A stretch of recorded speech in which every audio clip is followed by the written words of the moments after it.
Well, the first thing is, it seems that there is more to the story than Russian imports.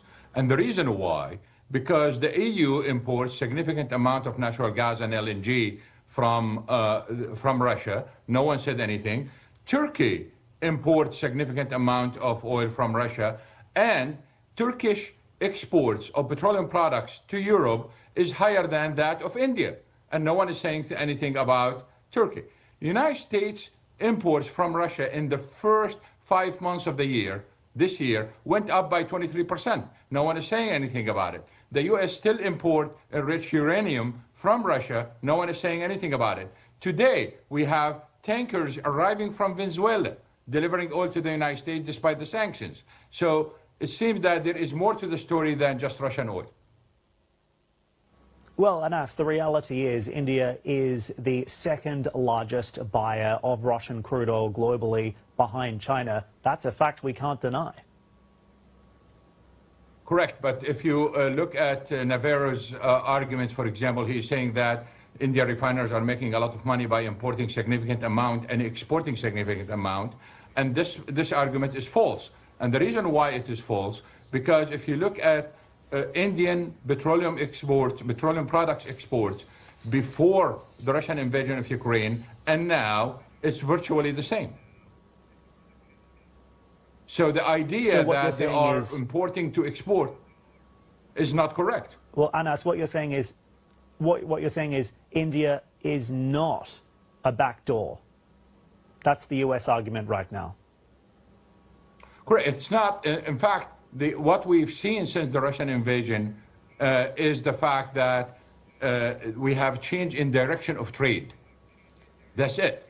Just India was exporting those petroleum products to Asia, and they diverted that to Europe because Europe, or the EU, sanctioned itself from importing Russian petroleum products.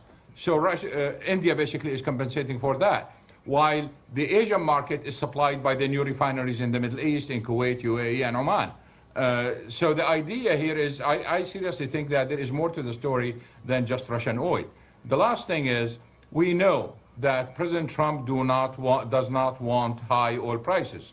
And if any restrictions, any major restrictions of Russian oil is going to increase prices significantly. Anas, the overall goal here was to hurt Russia. Do you think this is ultimately going to end up hurting India more? Well, if you look at what's been going on right now, and there is some, of course, a lot of misinformation in the media. For example, this morning, our time, there was a piece of news saying that Indian refiners are going to reduce their exports or their imports from Russia in October. And the news said, well, because they are trying to be nice to Trump and they want to comply. This is absolutely not correct, because if you look at every October in recent years, imports from Russia declined in October. So the decline basically is natural. So, Anas, I want your view on what this is going to mean for the global markets here. Do you think this has the potential to push oil prices up instead of down? Not really. We are going to see, we've seen this before so many times. Everyone is going to play the musical chair game.